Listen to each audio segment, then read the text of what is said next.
All right, let's try this again, Jack. It's time for my signature line, which is...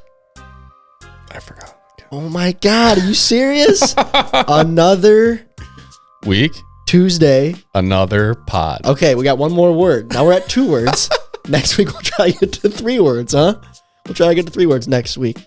But yes, it is another Tuesday, another pod. This week, we have a special guest who will be joining us in a moment, who I'm sure you saw in the thumbnail if you're watching on YouTube. So we're going to interview him, get his take on last season, plus some additional questions as well. We're going to give you guys some insight on next week's episode. It's going to be a very exciting one, so we're going to tease that a little bit.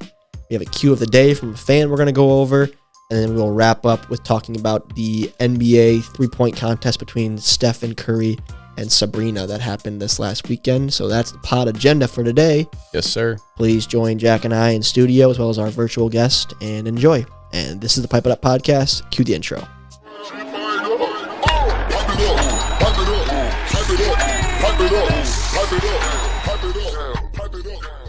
Ladies and gentlemen, welcome back to the Pipe It Up Podcast, the official podcast of MLW Wiffle Ball. It's Jack and Tom back in studio today, and we are joined by none other than Casey Bennett from the Downtown Diamondbacks, the now 2-year player going into his 3rd season. Bennett, thank you for joining us this evening. Thanks for having me, Tom. Not a problem. Called on you last second, so I appreciate you jumping on to be our guest of the week. I will say, Bennett, you weren't the most requested guest, but some people did write your name down on the ballot for people they wanted on. So, hey, a couple people are happy right now, and the rest you should prove as to why you should be the requested guest. Tell the people what I told you today as to why I wanted you to come on the show. At first, what was my reasoning? As comic relief, Tom, because apparently that's all I am to you.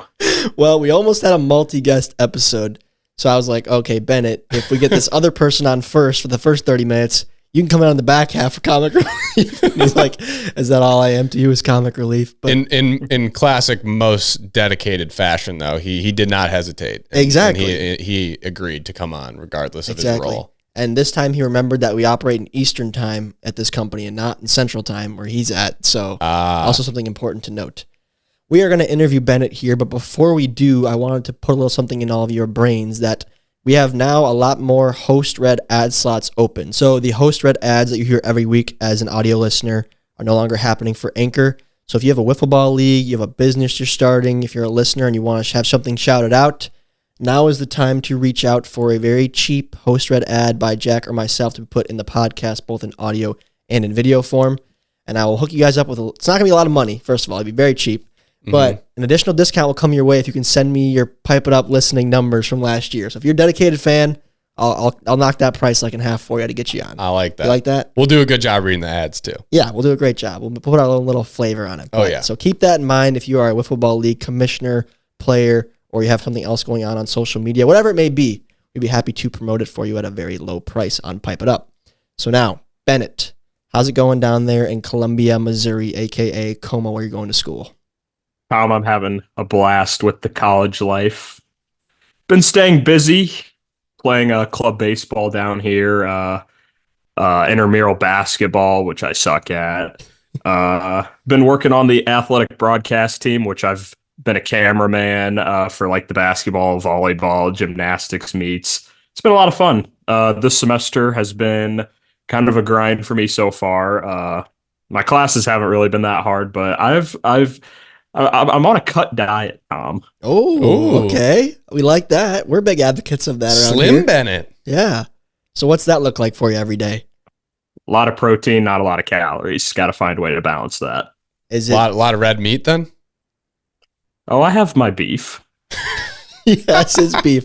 How about ground turkey, 90-10. chicken breast? 90-10. Look at you. 90-10. Do you have some sort of goal with this diet, or did this what kind of prompted you to go ahead and start this? Well, actually, my roommate, who happens to be part of the infamous Grasshoppers MLW Tournament Legends, my roommate, Owen Lucy, big fitness guy, kind of got me started when we came here to Mizzou in spring 2023. So we've been going to the gym over the last year, and this semester I started cutting with him, and it's been a challenge, but it's been fun. Cool. I like that. What's your favorite exercise in the gym? Ooh. I'm a big chest day guy. I love those Naturally. incline presses. Naturally. Loves those incline presses. We love that. Well, we're looking forward to seeing you this summer. Hopefully you're looking like you're in tip-top shape. I'm looking for just like a shredded Bennett to come back. Could you like imagine if Bennett was just huge? just mad. Like remember for those listeners that remember Zach P. Rock, that's what I'm looking for Casey to come back as. Just jersey not fitting, like bulging biceps. Yeah, I'm waiting for that new jersey request. Sizing up. Yep. If I can get to Zach's physique, I'll be very happy. I will say it is really annoying being on a cut because the groceries are not cheap at all. Buying like protein shakes and protein powder. That's why I just go chicken. Heavy chicken for me. It's the cheapest thing every time. Yeah. Yeah. All that junk is cheap. All the junk food is like, it is. That's all that garbage is inexpensive. You don't catch me. I don't buy protein powder, none of that. It's just chicken breast over here, guys. Straight chicken. He just grinds the chicken up in his smoothie instead of the protein, just chicken. Yeah, it's literally just chicken on chicken on chicken. So this interview's been going just as planned. Yeah, so exactly. Far. This is exactly 5 minutes in, we're talking chicken smoothies. That's what we're all about here on Pipe It Up, Jack. Where you been for the last 100 episodes? So glad to hear things are going well in Missouri. What about, you spent last summer in Michigan, as Kyle mentioned in the award show video, hence why, a big reason why you got a lot of votes for the most dedicated award. Is that the plan again to return this summer for you, or what's in store right now? I hope so. I'm kind of right now looking at internships with a different place around there. My good buddy Nicholas Saylor's been helping me out a little bit finding stuff in Detroit. Pacific Predator player Rudy Ramirez even gave me some information on a USPBL contact, as I want to go into like sports broadcasting. So just finding anything around there that I can work in the Detroit area and find a place up there to live again. Look at hopefully MLW, a different living situation. Building networks for people. It is. So cool. It's a networking club. Very cool. Is there anything about Michigan that someone who does not live here may not know that maybe caught you by surprise last summer? Did you enjoy your time here, I guess? Outside of the people, like, what'd you think of the state? I know you enjoyed being with Norp and your buddies in the D-backs all summer, but... honestly, it's kind of a vibe up there. I liked it. I bought into the Michigan culture a little bit, Tom. Yeah, I got all you guys telling me about going up north. I want to go up north. I got to get you up north this summer, I think. I get the up north thing, but the culture can't be that much different from where you're from in Illinois, right? Like, yeah, it is also kind of feel homey as a Midwest state too. Yeah, I mean, I think that's sort of that Midwestern like feel stretches through Illinois, Ohio, Indiana. I like to think that the grit is a little bit deeper here in Metro Detroit, you know? Yeah, I mean, I think that the I don't know. I think that grit is all over. That grit's in Chicago too. You know, that grit goes through Illinois. But I do think the up north culture is definitely unique. Yes, that's a Michigan thing. We'll get you up there this summer, Bennett. We'll try to make that happen. I will say one thing that I did realize this past summer was how bad of a rap Detroit really gets compared to what it actually is. Okay, explain a little bit. Because so when we were going to the Detroit series, driving to what was it called? The Corner Ballpark? Or yeah, the Corner Ballpark. Okay. I guess both of them. When me, Jonah, Jim, and Mike were driving to those series, I mean, there were some areas that we were driving through that didn't look so great, but I mean, overall, like downtown Detroit was just kind of beautiful. I loved it down there. I went to Ford Field once to go to a Morgan Wallen concert, went to a few Tigers games with the boys. Detroit's fun. Nice. Yeah. I like that. There are some nice spots in Detroit. I know that we talked our fair share of Lions, but that was like what was so cool. Or that was one of the things that was so cool about that run that the Lions went on, and being able to host those home playoff games is when you look at the actual, economics of it, like it brought so much business to that city, which is like what a city like that needs to continue like its revival. So that's pretty cool. But there was a buzz around the city. Yeah. Definitely a tough run there at the end for the Lions, but we're done talking about that. We're over it. We're past it. We can shift gears here a little bit, Casey, and talk about your actual play this year in 2023. I mean, you definitely held your own, solid player, showed some ability on the mound as well, as well as at the plate. Do you think with Michael Shima now retiring, big hit for you guys, obviously, in the Diamondbacks, but do you think you've kind of done enough to earn yourself a staple spot in that D-backs lineup? I think so, but I also don't think anything should be guaranteed to me. I mean, we saw, I think, when we played you guys, Jack, the Magic, the last series, we let Trey hit the last game. I mean, he's right behind me, and if I'm not producing, he's going to jump me in that lineup pretty easily. So nothing's guaranteed. I had a good season. I remember coming back on the podcast in the middle of the season after the Gator series and having good numbers in the middle of the year, just to go hitless in the second half against both of your guys' teams. So that was fun. Hey, hitless in the second half. I'm right there with you, buddy. But yeah, nothing's guaranteed. I just want to win. I just want another ring on my finger, deserved or not. Well, on top of that, speaking about your team too, I don't want you to speak for Jimmy. I have a lot of respect for Jimmy as a manager. I know I poke jokes from time to time at some decisions he's made, but of course I have a lot of respect for Jimmy. But from your perspective, how do you think that Jimmy and Trey should split the workload on the mound this year, based on what we saw last year and Trey's small sample size that still led to him being a starting pitcher in the All-Star game? I mean, pitching was probably our biggest strength last year overall. So I don't see that there should be really much change in how we order our pitching. I mean, Jimmy in the first series of the year, Jimmy got touched up by the Preds a little bit in the first game. Trey threw maybe a 1-run game in game 2, and then he let him go game 3. I just think just go with the hot hand, and I think that's what we were doing most of the season, and it worked out. Mm-hmm. I love Trey. Good young player, 100%.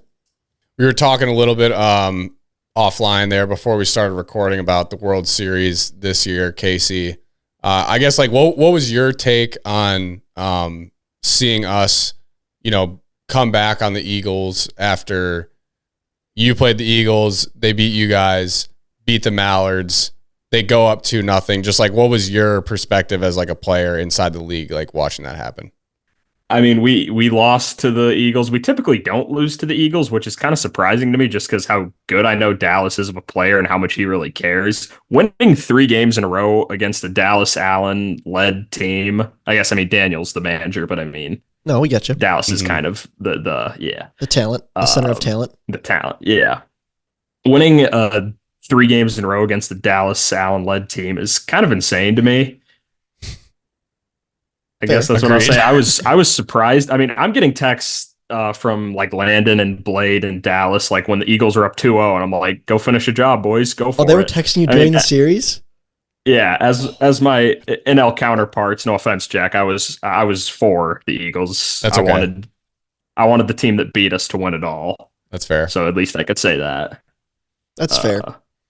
But to hear that, like, oh, the Magic won game 3, then game 4, or walked off game 4, going to game 5. I'm like, I was kind of shocked. Well, yeah, because you played, like you said, both the Magic and the Eagles this year. I know you caught them at different times of the year, but I guess I know you're a journalist. You're very into sports. Like, not that you're going to hurt Jack's feelings or my feelings or anybody. I want you to know. I want to hear from you who you think really was the best team this year. Do you think the Magic got hot at the right time and came back and capitalized on the Eagles maybe getting flustered, or who do you think on paper was like the best based on who you played against and what you saw?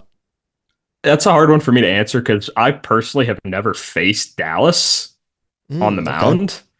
So I've faced RJ once, and he is a tough customer to face at the plate. God, I don't know. It's so hard to say who the best team in the league is because I really think 6 of the teams could win the World Series this past year. Yeah. Sorry, Cobras and Gators. I'm trying to think. That's a tough question. I'm trying to think of how I would answer it. Personally speaking, I thought coming into the postseason that the Mallards were the best team, and I expressed that when we did our little pregame show, Jack, remember? Yep. But after watching that postseason unfold and considering previous postseasons, as of right now, it seems like we can't win that big game. Mm-hmm. So I would not put us in that conversation as the best. I think based on what we saw the entire second half of the year, really year-round for the Magic, I think the 2 best teams and most deserving probably did get there. Eagles had a terrible start to the year, but by the time the postseason started, they were the hottest team. You know? For sure. I think the two best teams did get there. However, I do give a nod to the Magic and just the way they hit the ball in that series. AJ mostly, but the Eagles bats really, really shut off those last 3 games from top to bottom. So I think the outcome was correct based on what I saw from all year. Just RJ being new, being fresh. He was the toughest guy to hit. He won the Cy Young. I think you guys deserved it. I will say that that series between the Magic and the Diamondbacks was a little bit unique because it was at the end of the year. It didn't really matter for us that much. We had to win 1 game to basically play to help you guys. Yeah. So that was really that was the only like implications from that series. So I think RJ only pitched 1 game, and then if I'm remembering correctly, I think we I can't remember which game we won, but I won the game RJ pitched, I think. I think we won the game RJ pitched. So then after that, it kind of didn't really matter. I don't even remember. I think AJ pitched in that series. So yeah, we kind of were just mixing it up there. Like I didn't really want to, and we didn't even have Grant at that series either. So I don't think Casey really got a full grip. And to be honest with you, part of it was because this series didn't really matter for us, but also in the back of my mind, you know, as I said on that playoff preview show, I mean, I was expecting the Diamondbacks to get back to that World Series, and I didn't want to show them everything, you know. So I do think that it was the 2 best teams that ultimately got there. I think so too. I also do think you have probably the most dangerous dual threat probably this league has ever seen. I mean, you go back to Tom and Kyle back in the glory days of 2012 or whatever. But Grant and RJ are just, it's like, I knew the first time I met Grant was 2022 when I got invited to go to NWLA when you guys just needed to fill a roster because you guys were in Oklahoma, I think. Yeah. So I actually pitched against KWL in 2022 at NWLA. And Grant, of course, was on that team. I mean, I pitched pretty well that game, but came down to the last inning. Grant probably took me 250 to right center. Like, when you have that guy I think he's the best hitter in the league, personally. I mean, I've been blessed to go to a bunch of tournaments with you guys, whether playing for you or on another team. Those big tournaments, like you have like guys like Ben Stant or Jordan Robles with the big bats. Those are the guys you think of there. But like when I think of like NWLA and the yellow bat, I think Grant's the best I've ever seen. Like that is such a big factor for you guys. I think I mentioned this on a pod way back when, probably pod 130 something, but this is like last winter. But yeah, the rumor was that at the 2022 NWLA tournament, Bennett, you were shoving out there. And you were getting guys out. That's what I was told. I wasn't there, but that was the rumor. Heat. Yeah, if you just looked at my 2023 performance, you wouldn't believe that. You're right. I wouldn't believe it, but I heard about it. So my eyes would have deceived me, I think, because I did hear that it was a stellar performance. But we've seen a history of that in MLW. For our guys, we tend to have an arm go out there one year and be great. Following year, not so good. That's been the pattern the last few years for us. I also want to toot my own horn here for a second. I don't know the exact statistics, but I do know that I had to pitch against Grant's team, KWL, in 2019 at NWLA, and I went complete game. We lost 1-0, so I may have been knocking out Grant there. I'm not sure. Maybe he did get I don't know how they got the run. I can't remember. Could have pitched around him too. I may have pitched around. I didn't know who he was. Is the thing, but I threw well. I know that. So maybe Grant remembers. Maybe Grant 2019, remembers. man. The glory days, man. Glory days. It's still in there somewhere. It's still in there somewhere. Wake her up. But cool, yeah. Bennett did have one of the funnier moments of the season for me, selfishly, when you got that home run hit off you at NWLA this season. That was classic, Bennett. That was so good. He's doing the motion. I'll try to find the clip and play it for you guys. Oh, it was so good. I can find that clip for you. Oh, it was so good. We were playing a team. Jimmy sends it to me quite often. I'm sure he does. We were playing a team, guys, that we were the guys were really nice, but we were more talented and should have won that game on paper, just us being MLW and that brand name and everything. And we just got absolutely pummeled, and it was embarrassing. And Bennett was struggling to find the zone, and then he had to kind of lob it in to get it over, and this kid just parked one, and it was so funny.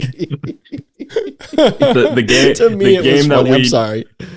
The game that we needed to win. We did. The game that we needed to win, and we're guaranteed to win. You give the rock to Bennett, and he lays an egg. Because Norp's like, dude, who's managing here? Well, Norp's like, guys, Bennett was a stud last year. Like, he's the guy. So we're like, all right, we'll put him in this team we should beat. He'll shut him down. We'll go about our day. And then the wheels fell off the bus quickly, and I was sitting there sideline just laughing. I shouldn't have been, but it was funny. It was funny. It's good you can laugh in those situations. Well, Bennett, there's a couple guys I like to laugh at, and guys like to laugh at me too and make fun of me for being unathletic and old and whatever. But Bennett's a guy that, do I take a little pleasure in seeing him struggle? Sometimes I do. Why do you think that is? Why do you think that is, Casey? What? Because I don't know if Tom really knows why, but why do you think that Tom takes pleasure in seeing your pain? Well, Tom's told me before that Daniel isn't around as much anymore, so he's got to find a new target. And that's me. It's true. Daniel's usually my guy to pick on. But no, I find it funny, Jack, because I don't know. I love to compete. I really do. And the cool thing about wiffle ball is it allows us washed up athletes to compete. Mm-hmm. But so I have that on one side. The other side of my brain is saying it's just wiffle ball. Like it's a silly game. So when someone goes out there and struggles, it's just kind of funny to me. I don't know. But I think you think it's funnier when Casey does. A little bit, because I know Casey, though. Casey's a goofy guy, and he'll make fun of me when I struggle. It goes both ways. That's true. That's Casey true. That's fair. Casey and Jimmy, they'll all give it to me when I go out there and take an ugly swing or make an error. You guys can both recognize the same humor in the situation. I think that stands true. That makes sense. That makes sense. Jack, you weren't there for the Houston pod. We talked about NWLA for that a little bit, but after that, Kamish took me off the mound and had me walk back to the bench, and I was very frustrated. So I took my hat off, my Diamondbacks hat, and I tried to chuck it at the bench, but I missed the bench by about 5 feet. That was like maybe 5 feet in front of me. So I really couldn't hit anything that day. See, that's the funny thing is it's people getting fired up. Because the sport looks simple, I know for a fact that it is hard to throw strikes. I've done it. So just seeing someone else go through it and get fired up about it, it's kind of funny. Yeah. I'm sorry, it is. Yeah.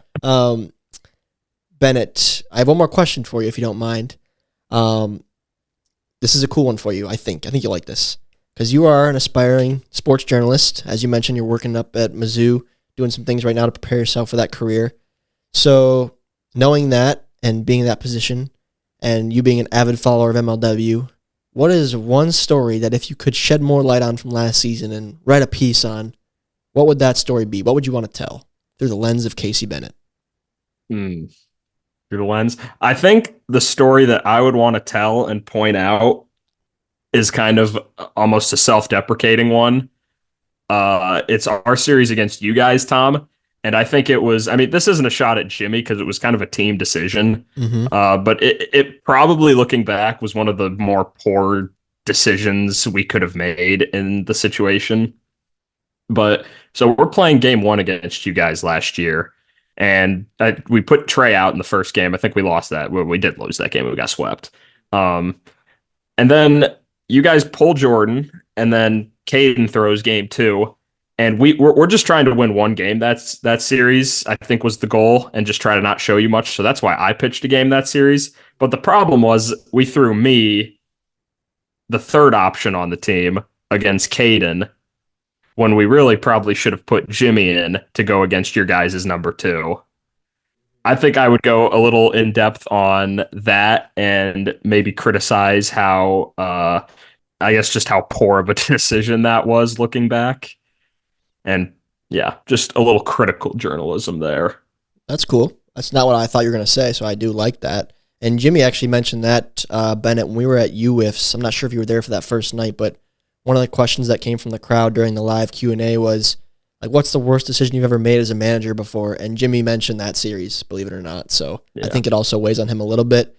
If you guys don't understand why, it's because we swept them because they sort of threw off and didn't want to show us too much, which led to them having to play the Eagles, who then knocked them out. So that's why, in hindsight, it was not the best for the D-backs.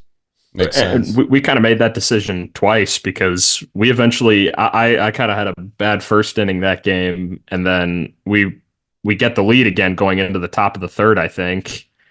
or maybe the bottom of the third, whatever it was. And then I come out for the third inning, and I mean, like first or second pitch I throw to Jordan, tie game. I do recall that. He was pretty fired up about it because he was I think he took it as disrespect that you went up again to face him, and then he hit one off. Yes, he was excited. But I should have done there. Well, the classic Benny hand flip. I have a lot of respect for Jim though, and just the confidence that he has in himself. We don't need to show them everything. We'll beat him when it counts. You know what I mean? That's just the kind of guy Jimmy is. He knows he's a dog. So did it bite you guys? Yeah, but I don't want to fault him too much, I guess, because in my opinion, we showed you guys too much last year before going into the playoffs, and then we left Jordan out there for too long. It's tough, it's a tough spot to be in hindsight's 2020. It didn't work out for you guys, so of course it's easy now to say, yeah, that was a terrible decision, but had you guys snuck a win there or beaten the Eagles and then beaten us, you wouldn't even be discussing that right now, would you? No. Either way, no matter how we align pitching, we still have to find a way to win one of those games. Mm-hmm. Mm-hmm. All right, cool. Well, Bennett, that's all I prepared for you today, but I heard you are bringing a story to the pod. Is that true? Yeah. This was just kind of a stupid story. Why would you lead it off with that? Don't sell yourself short. Come on. This can be an exciting story, fans. Don't turn off the pod now. Very exciting. Yeah. So recently, this is a story that has been developing since July of last year, July 2023. Wow. During the Gators series of last year, or sometime, I had realized that I had a really bad bug bite on the side of my face that was growing, and it was super red and super swollen and really itchy. And that lasted for a week. And okay. I never really knew where that was from or what kind of bug could have done that, but I was watching back the Gators series a few weeks ago, and I was watching. If you could pull it up here, I was in the middle of the mic'd up segment with Trey, and we were talking about Nick Saylor, and I was saying do you also have Taco Bell as your pregame meal? And I kid you not, as soon as I said that, I saw in the camera a bug fly right onto my face on my left cheek in the exact same spot to where that bug bite was. And it just blew my mind. So you think this bug bite was recorded? I think so. We have crime on video? I gotta find the footage. I definitely gotta find the footage and throw it in here for the video watchers here. So were you able to figure out what kind of bug it was then? Because it obviously seems like it was more than the mosquito. I don't know, man. I wouldn't put it past those mosquitoes. The Meadows got some rabid mosquitoes. God, does it ever? Mosquitoes, they were bad in 2021. They were a non-factor in 2022. And then this year, guys, off in the distance in those woods you see in the outfield and past the first base or the third baseline, there was a flood. So I think what happened then was the mosquitoes were spawning, and those postseason series were awful. It was a major factor during the playoffs. I don't remember if your series was or not, but dude, they're all so bad. It was so bad. Let's be honest here. We've talked about it before. If we're looking for sponsors, we need to reach out to we need to reach out to some bug spray folks. I'll say it. We need to. I mean, if you got a supply of DEET in the local area, we need to get in touch. I've complained about bug spray before about how it never works, and yeah, I've been actively looking for the products that contain DEET, which I believe I'll acknowledge, I believe it's bad for the environment and bad for the person. It's horrible. It's horrible? It's horrible for you. But that's the only thing that works. I'm pretty sure it's a confirmed carcinogen. Yeah. But it's in all bugs, all the bug spray that works so has correct. I can't even I would not have hit 2 home runs in the NLCS if I didn't have the DEET bug spray, and I was covered head to toe. I was soaked in it. Oh yeah. I was soaked in it, and I sprayed the batter's box. I sprayed the mound. Me and Jordan had 2 cans worth just unloaded on the field because it was unplayable without it. It did do a pretty good job of keeping him away. But, all right. Well, Benny, I have some exciting things to share with you and the whole entire pod audience. I know you're a big pod fan. Bennett's a diehard Pipe It Up listener, I believe. Many road trips back and forth from Illinois to Michigan. He says he's always playing Pipe It Up. Next week, guys, we have a very exciting episode coming that I want to tell you all about, and this was Jack's idea. Give him credit. This is Jack Agner's idea. But no. Yes, it was a fan feedback as well as your idea. Mm-hmm. And so when we did that Q&A on our Instagram story recently and talked about what do you guys want to see more of, one of the things we got a lot was like ranking players or mock trades or mock drafts and those sort of things. So what Jack and I have compiled for next week is an entire mock redraft of MLW. So we randomize the teams in order of 1 through 8. I can give you the order right now.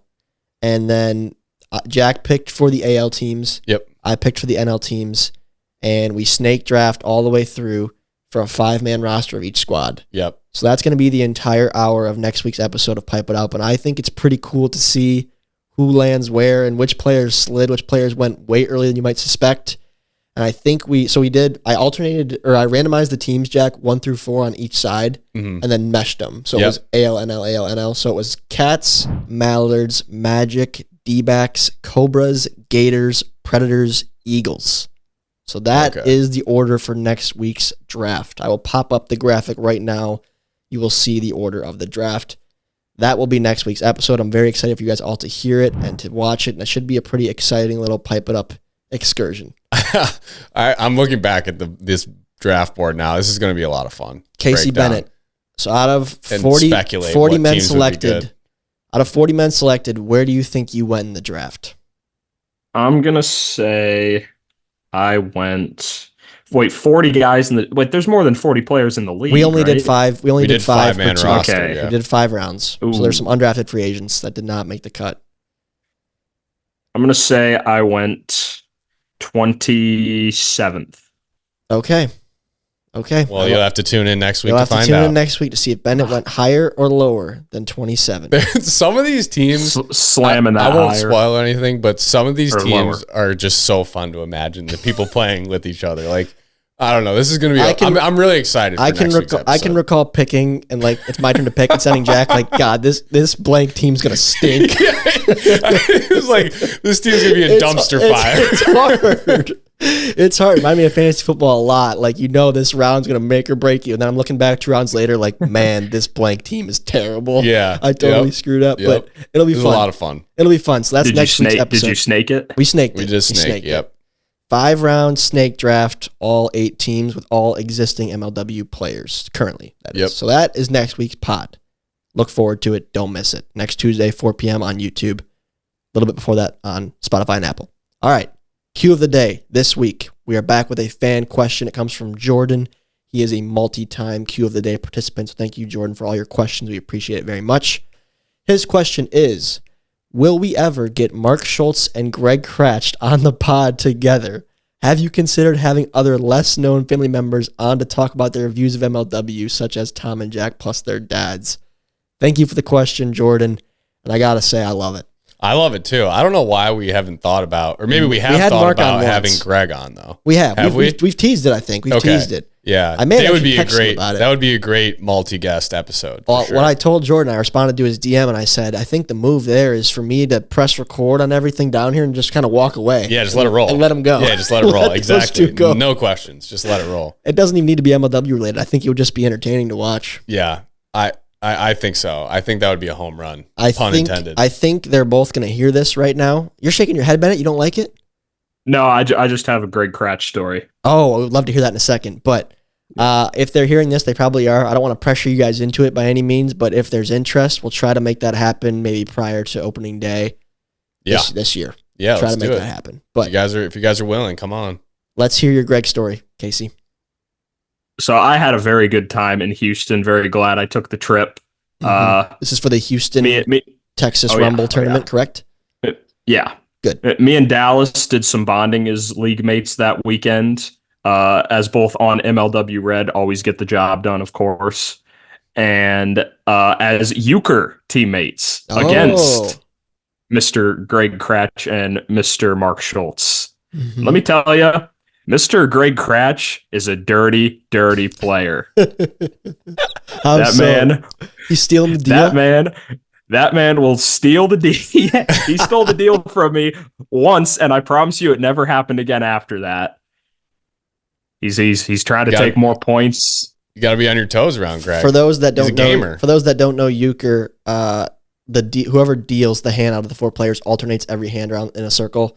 It is an advantage to be the dealer, so people will try to like steal it without anyone noticing and deal a second time or a third time. until someone notices. So it's a sneaky. It's kind of play. house rules. Like some people will be like, once you start dealing, it's no, yeah. Some people will be like, no, like we're not playing that. But it's kind of like a unwritten thing in most euchre households, I guess you'd say, that like if you're not paying attention, that's on you. I wonder if our fans even know euchre. Isn't that kind of a Midwest thing?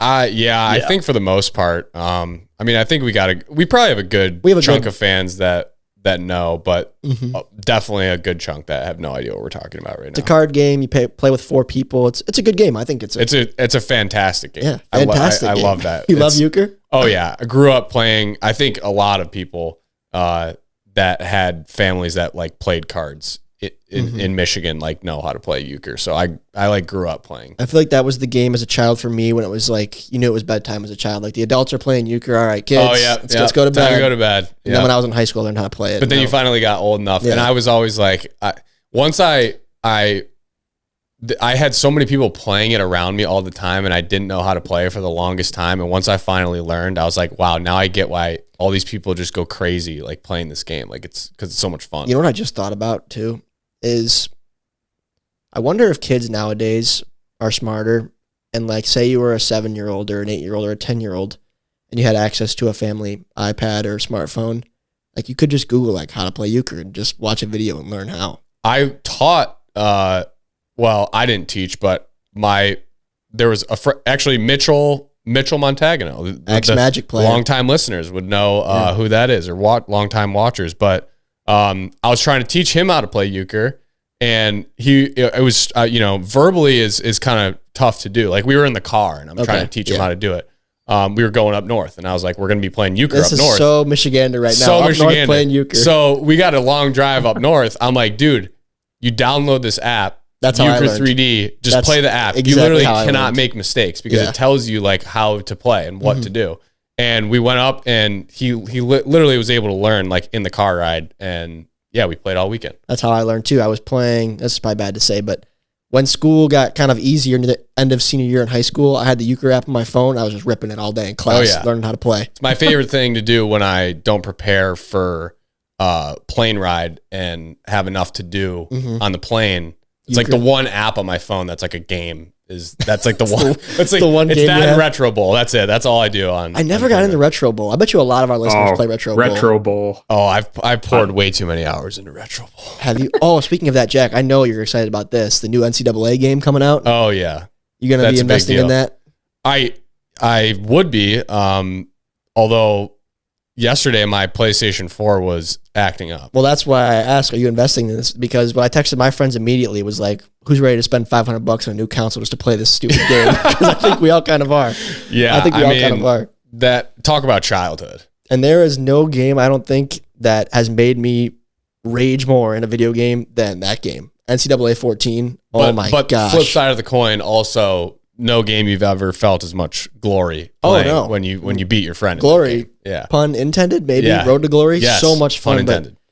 I had, Jack, this is a heartbreaker. And for those of you that have played this game, which is probably a good chunk of you, man, I couldn't sleep that night. I had a guy, my first ever Road to Glory, and I was good at the game. I don't know how my teams weren't better. Maybe it was me, but I was winning the Heisman every year. I was a running back. I'm not good at playing quarterback in video games. My God, I'm terrible. So bad. I panicked and pressed the wrong button every time. Running back, I'm good, but I guess that's not as impressive. Yeah. But I feel like it takes some skill. No, it does. So, first ever player I created in Road to Glory, I think this was NCAA 13 on the PlayStation 3. I was probably back in 7th or 8th grade, and I went to Oregon, and I was so good, but my freshman year, we may have went to like the Holiday Bowl, and we lost. Went to the National Championship as sophomores, we lost. Next year, we went to the Holiday Bowl again and lost. My senior year, we're undefeated. We go to the National Championship. It's at the Rose Bowl. I'm like, this is it. This is my guy's. This is my guy's legacy on the line. We haven't won a bowl game in my 4-year career, and I have a great game. I put up like 190 and probably 3 touchdowns. It goes to overtime. Oh, no. And on the first carry of overtime, I go like 23 yards to the 2. And they already only got a field goal. So I score a touchdown here. It's over. And we win the Natty. And Don't tell me you fumble. I fumbled. No. I fumbled on the 2. No. They recovered it, and that was it. And I remember the game went to final, and I was like, just sat there. And I was like, it can't end this way. It can't end this way. Dude, talk about the rage. Oh my gosh. I was sick. That was the only game that ever caused me to like rage so hard that I broke a controller. You broke one? I like was so, I don't even remember what happened in the game, but I remember it was that game. And I was so mad that I just like whipped this controller and it just, whatever it hit, it just shattered. I just couldn't believe it. And like I fumbled before from hurtling or doing stupid stuff, but it was literally like a power O to the right. Like it was just running into the line and I coughed it up, dude. Disaster. Oh my gosh. Disaster. I was sick. Literally sick. I was. Go ahead, Benny. When does that game come out? I think they're saying summer. Oh my gosh. Yeah. I will say my roommate I've already talked about today, he's gotten me into college football a little bit. So there will be nights when we're like about to go to the gym and I'll like walk up to or like walk by his room and like say, hey, are we heading out? And I'll look in his room and he's playing his LSU on NCAA 2010 on his PS2 and beating Maine like 70-0 in like the second half or the second quarter. See, I don't know if that'd be fun for me anymore. I used to do that when I was really young on like Madden 06 and 07, win games like 190-0, just running four verts over and over again, but with the sliders all the way up, you know? But I don't know. You got to blow off steam. It's still fun. Is it? I haven't played a game like that in so I haven't done that, long. But. That game came out in 2013, NCAA 14, right? Mm-hmm. My friends and I ran online dynasties in that game up until like probably 2018, 19. We played it a lot. That wasn't the last one to come out though, is it? 14's the last one. 14 was with Denard Robinson on the front. Yep. Mm-hmm. Yep. Great game. Great. If you guys are too young to know that game, this game will be hopefully fun. Yeah, I don't know. I haven't kept up. It's really hyped up. So there's so much hype. It almost hype. almost has to be a letdown. Yeah, a little bit. I know. I'm worried. I don't know if you can meet the expectations set for this video game. I don't know. Go ahead, Benny. Yes. I do have in the back. Yeah, I'll raise my hand. I don't want to interrupt. No, you're our guest. We're yapping here like we shouldn't. So be. as Michigan fans, I've definitely most of my life I've totally been more of like an NFL guy versus college. First of all, we are not Michigan fans. Have you listened to this podcast? Michigan State. Let's roll that back a little bit. Let's roll that back. Don't worry, we'll cut that. Most of the league is Michigan fans. Correct. But I guess you're also Michigan State, so I guess maybe the hate for the team I'm about to bring up doesn't run as deep. But I was going to say I was always an NFL fan first and foremost, but kind of this past fall, I got way more into college football just because of how good Missouri was, and that was a lot of fun. And then we beat Ohio State in the Cotton Bowl, even though it was kind of fluky. They had a lot of guys opting out. Yeah, it's a whole I guess to talk about. Was there a lot of you guys up there rooting against Ohio State? I'm sure all of Michigan was. Yeah, like Michigan Wolverine fans. Yeah, 100%. I feel like, I don't know, once it gets to like bowl season, unless it's your main rival, you probably just root for your conference just to represent your conference. But I can guarantee there were no Michigan fans rooting for Ohio State in that game. I can probably guarantee that as well. Yeah. But props to you for beating them, Bennett. Yeah. They're backups. That was a lot of fun last semester. Yeah, having a good me and Jack talked about how much fun the Lions was. Still what? That still won. That Cotton Bowl banner is hanging proud. Yeah, we got one of those up here at Michigan forever. State. That's right. We do the 2015 Cotton Bowl, I think. Sounds right. That was an interesting noise you just made. That was weird. I wonder if the mic caught that. Yeah, we'll see. One more thing I wanted to mention this week. We have a little bit of time left here. Jack and I have been doing our NFL recaps, of course, so no more football to talk about. However, I wanted to kind of keep that trend moving of our little 5-minute conversations about what's going on this week in non-plastic sports. So one cool thing that happened this week was the old Steph versus Sabrina 3-point contest. And I don't believe either of you two are familiar with what went down there. No. Our fans may or may not be, but this is pretty cool, guys. So as a part of the NBA All-Star Game, All-Star Weekend festivities, as you guys probably know, they do the 3-point contest every year and the skills challenge and the dunk contest. But this year, Stephen Curry did not shoot in the 3-point contest, and instead he did just one round against, I don't know how to say her last name, like Sabrina Ionescu, something like that, who is a WNBA player and has won their contest for 3-point shooting, and she's really, really good at shooting. So it was NBA best versus WNBA best, 1v1. It was pretty cool, and she actually shot really well. For a second, I was concerned because I told Kyle, like, no way Steph loses this, but she put up a solid score. In fact, her score matched Damian Lillard, Jack, who won the men's 3-point contest. Oh, wow. Like an hour prior to that. She put up 26, but then Steph came in and still beat her. But that is cool. I thought it was kind of cool because I've never seen any pro sports like that closely mesh women and men like on a national scale in that format. And it was exciting. I liked it. Well, it's kind of hard though, because what other leagues even have that? I guess like it might be the only league that has a women's league that is even on that level of like popularity. That's true, because maybe does the MLS have a women equivalent in the US or no? Ooh, yeah, there's women's soccer, I think. Well, there is women's soccer, but like, is it WNBA and NBA do they have a high level pro league though for women like that? I think so, because I only know because I think Dansby Swanson's wife plays for one of the teams, the Chicago team. That I mean, that's a good comparison. I don't follow soccer enough to know if they do any kind of like cross functional competition there. But. I think yes, there is pro sports leagues for women and softball and then hockey and those sort of things, but they're not owned and operated by the same organization like the NBA. Right. So that probably does make sense, but still, I think about how long the NBA's been around, and that's never happened before. They've never done any kind of crossover like that. So I thought it was cool, and I think it opens up a lot of more cool ideas they could test out in the future in that. At what point do we just get to 5-on-5? That would be all-star game. I don't know if I'll ever see that, but it'd be entertaining. That would be so entertaining. It would. I think you'd get eyes on that game. Oh, like you NBA. So if you want to get views, if you want to get eyes. ratings, that would be a good way to do it. I'm trying to think of what you could do. Unfortunately, the guys are just too physical, though, is the problem. It would never really work. I wonder if you could somehow do, though, like an intermixed 5-on-5. Yeah, you could. Like captains, you choose one guy, then one girl, one guy, one girl, and like 5-on-5 that way. Yeah. That'd be pretty cool. It's got to be at like 3 and 2. Yeah. At all times. But not so far away where it's like not your middle school basketball gym class where you have to pass to a girl before you can shoot. Not that far. But just having guys and girls would be cool because you could have Sabrina on the outside shooting threes. Yeah. That would be cool. I think that'd be pretty entertaining if you could do it in a civil way where it doesn't get out of hand or doesn't. I don't know. It's tough. Like I think this was a cool way to test the waters. I agree. Yeah, good for the NBA. Yeah, I think it's good cool for the NBA. And next year and WNBA. Good for both of them. Yeah. Well, I was just thinking cool. Like what I thought of immediately was more so than the event itself, but just how cool is it for that girl? For Sabrina? That's awesome. Like think about you probably watched men's basketball more than you did girls basketball growing up.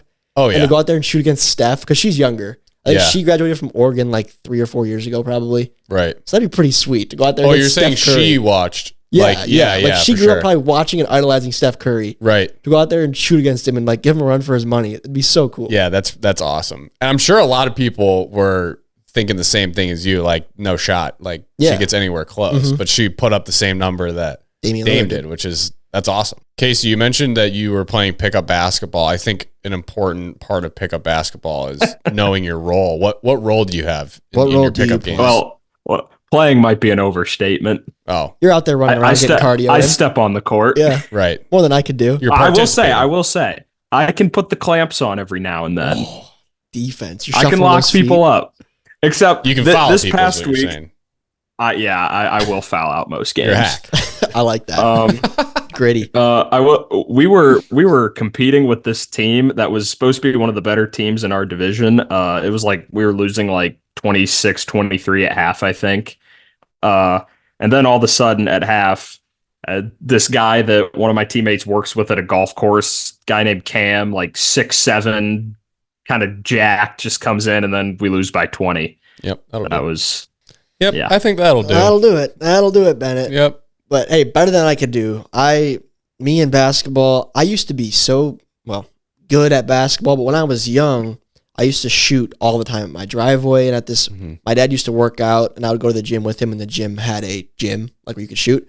So I would shoot around for hours every week, probably a solid 2-3 hours at home and 3+ hours in this gym we would go to. Yeah. So my stroke was just money, Jack. It was automatic. It was automatic. I was compared to Jimmer out there. No lie. Jimmer. I was compared to Jimmer. Dude, I was so bad at basketball. No, you played competitive basketball though. Yeah, but I was like the worst kid on the team. Okay. Well, I was Casey basically. I could lock you down because I hit puberty way earlier, so I was taller than everyone. So I could lock you down. I could box you out and get some boards. Other than that, I couldn't get boards. Other than that, I couldn't do much. Could not shoot. Could not make a layup really. I mean, I could try. if I got fouled, those free throws are not going in. So I have a famous story, actually. I'll tell this to wrap up the podcast. Classic old-time Tom sports story. But so, like I said, I was very good at basketball for someone who had never played competitive basketball in my entire life. And there was a 3-on-3 tournament hosted by our middle school that was happening like twice a week for 3 weeks straight before school. It's early morning games, and you played at like 21 or whatever. So a bunch of me and my friends like collectively signed up on different teams. And the team of 3 I signed up with was me, Kyle, who played basketball, and Chad Rensie, who played basketball. If you guys have watched the channel for a while, you know Chad Rensie. And we were playing against, in our first game, Noah Davrico, Kyle Garricky, a Seahawk player, and maybe it was Garricky, Ryan Gable, and Michael Stahelski. So 3 Seahawks. They all play basketball, right? Okay, I don't know where you're going with this, but for those of you who knew the Seahawks and knew Garricky as a meme in wiffle ball, he could shoot the lights out in basketball. He could absolutely shoot the lights out. He was so good at shooting. The two-handed stroke. He was unreal. Pronate when he shot. It wasn't pretty, but he splashed. It was awesome. Yeah. So anyways, we go against those 3 who are all competitive basketball players.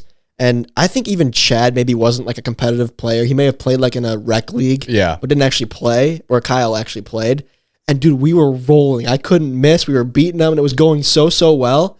I think we were up like 18 or 19 to 14. Like, we're going to beat these guys. Like, this is going to be awesome. I'm going to have this against them forever, whatever. And I'm having a great game. And I'm rolling. I'm hitting mid-range, long range. I'm getting to the rack. I'm doing everything right.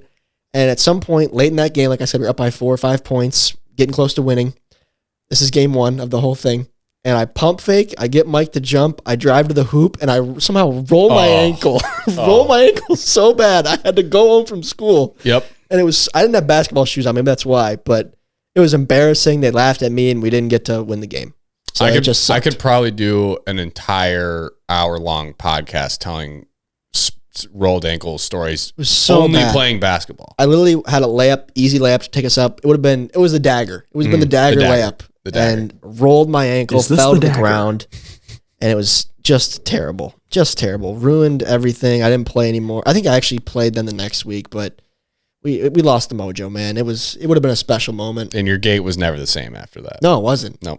People say I declined athletically at that moment. That was actually the peak right there. It was. And then it was straight downhill from there. So that's a whiff I could share with you guys for this week, although we did not do that segment. But next week, I want to emphasize again. My whiff, I got a whiff of the week for you. Oh, go. Let's hear it. Fans love the whiffs. It was one of the lowest moments of my life yesterday. Holy moly. It might not seem, all time. Whiff of the...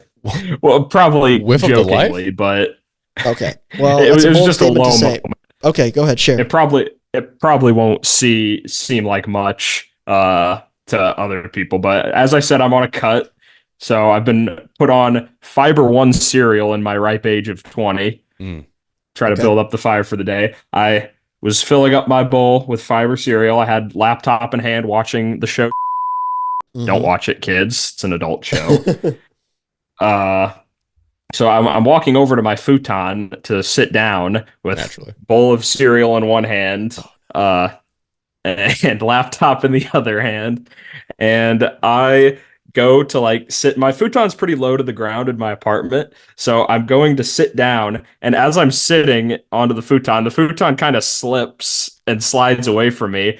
And my feet also slip with the futon. And they go up in the air about as high as my head. And I just land... just fall completely down, laptop on the ground, cereal all over myself. It was straight up cartoon. It was brutal. Is there footage of this anywhere? Any roommates capture this? Gladly no, because I was just laid there for about 30 seconds in my cereal mess, and that was one of the lower points to my life, I think. That's straight up. If we had an at-home camera rolling at that point, that's on America's Funniest Home Videos and winning every time. I lost a salad earlier this year. I hit my bowl on the edge of the counter and I just made a salad, just dumped it all over. It wasn't on me. Was your laptop okay?